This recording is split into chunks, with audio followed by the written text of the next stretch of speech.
朋友们，你知道良知的威力有多大吗？毫不夸张地说，它可以说是无所不知、无所不能。可是良知虽然无比强大，但是呢，它却并不是人人都可以随意的拿来就用。由于我们每个人都是无从选择的降临到了这个世界当中，目的呢就是来经历、体验、修炼和升级的。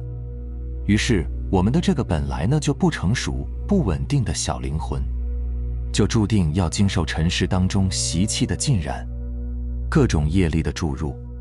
比如你天生就带有的家族的遗传基因，这也就变成了你天生的缺陷。你的童年、你的原生家庭、你的成长环境等等，这些其实都是已经提前就设置好的，你没得选。你能选择你出生在谁家吗？你能选择你的童年吗？所以我们原本光明的良知呢，自然就会被这些习气和业力所不同程度的遮蔽，然后呢开始变得暗淡无光，进而无法对你的思想和行为呢发生影响。你的良知暗淡被遮蔽，你就无法在良知的指引下做事，不能做到知行合一，也就是佛家讲的，在没有提起觉知的前提下，你的所作所为其实都是你的各种我执在造作而已。良知被遮蔽了，就好比是乌云遮蔽了太阳，但是我们并不能因此就说太阳它不在了，对不对？那为什么有很多人每天都做着并不符合良知的事，却貌似看起来心安理得、乐此不疲呢？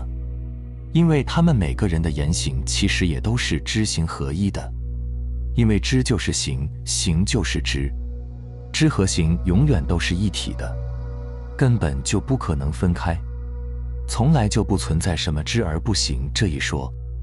你没落实到行上面，其实你就是不知，你所行的一定就是你所知的，你真正知的那一刻，其实已经就是你的行了。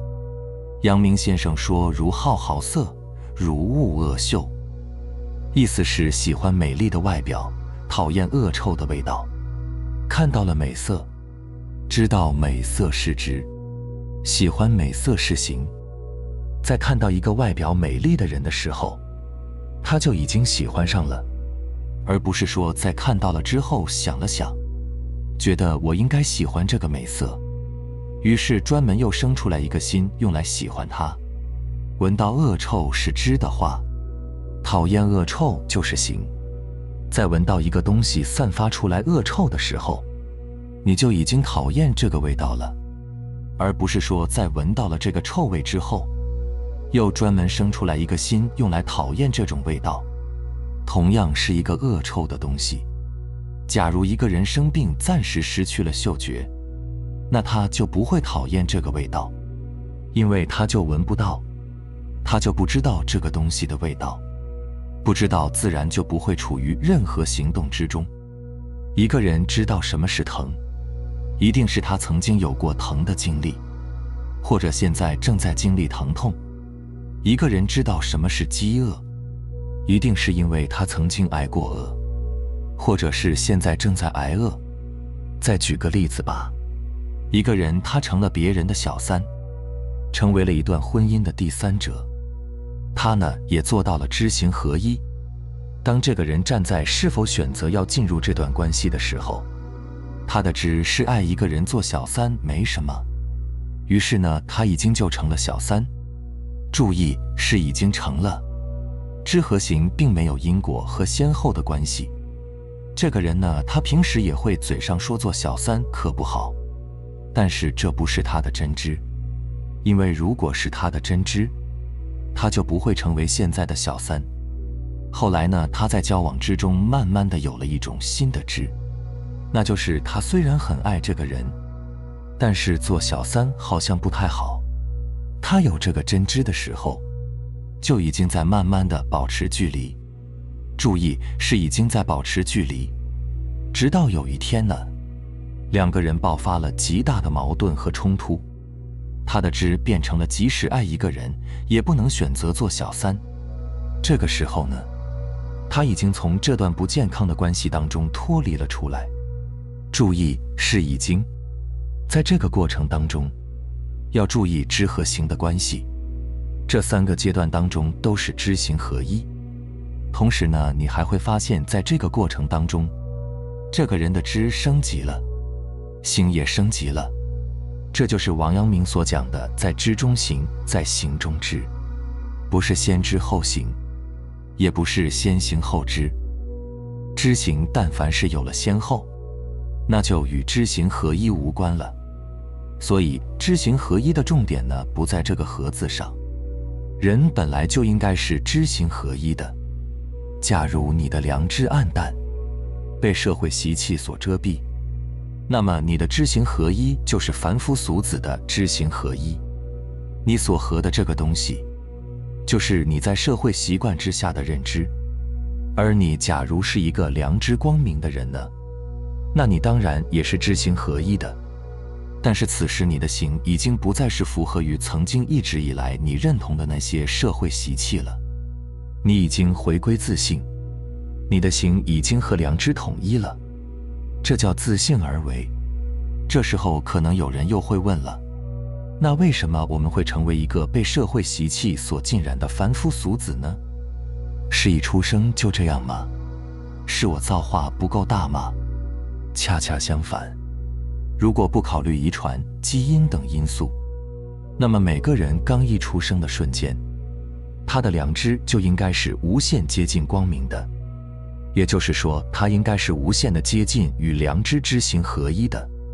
之所以你越来越不与良知合一了，而开始逐渐的去与习惯合一，也就是与各种假我执去合一了，那是因为你从原生家庭开始，从你的童年开始，你就在逐渐的被社会习惯、社会习气所浸染、所影响了。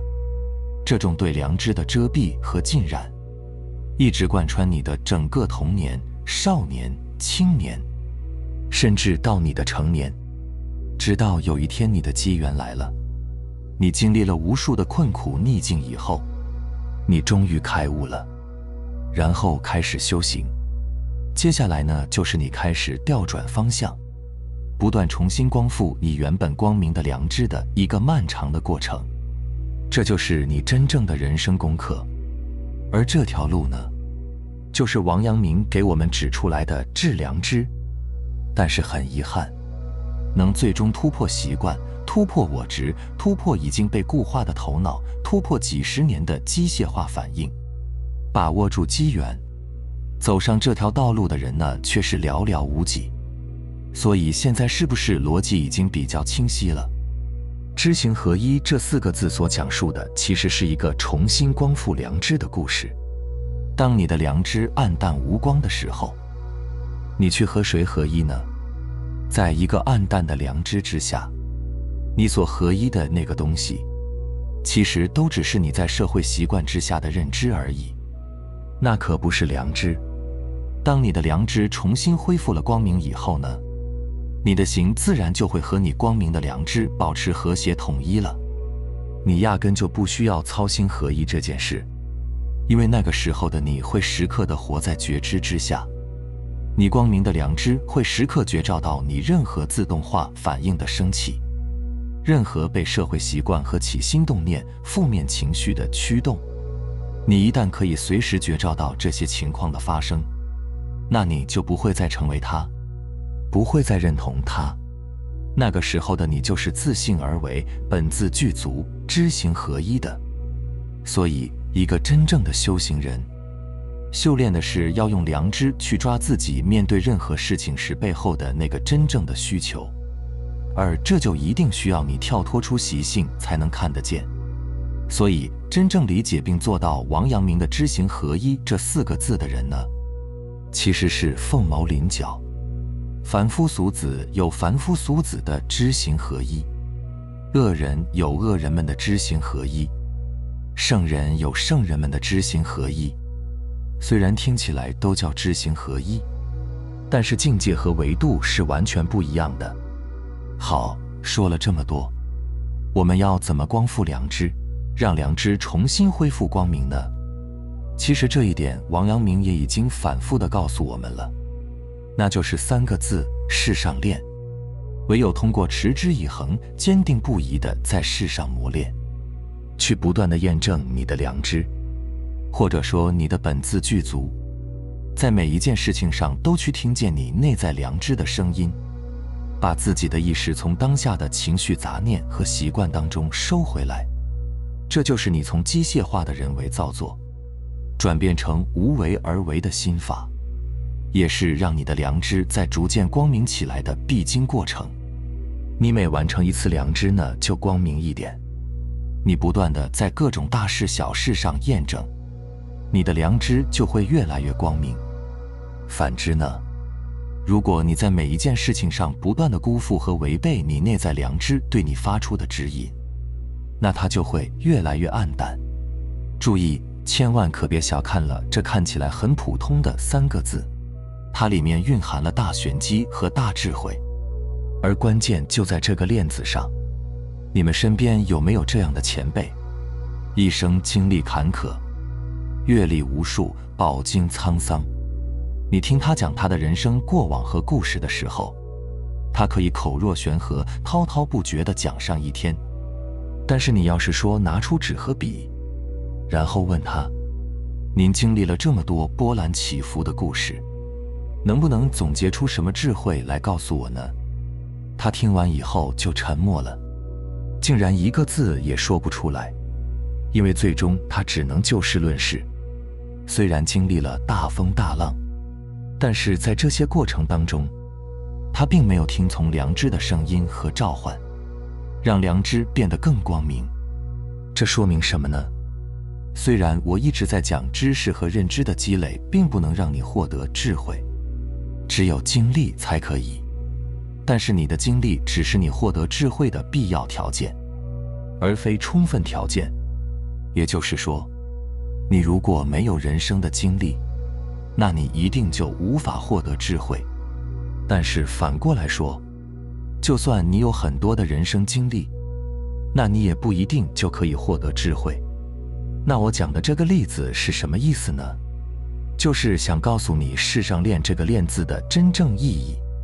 如果你只是在被动地经历这些事情，挫折、逆境，没有一个练的这个主观意识在里面，那么你的经历就只是一种在习惯之下的被动受苦而已。说白了呢，就是单纯的倒霉。而这一个练字就把被动变为了主动。如果你能领略它的精髓，那么一切的苦难在你的眼里就都只是你为了光复良知的刻意练习而已。你能轻松地接纳、接受并且面对它们。另外，如果你总想着如何让你的行动去对应这个知，那就变成了以形制性。注意，我可不是全盘的否定以形制性。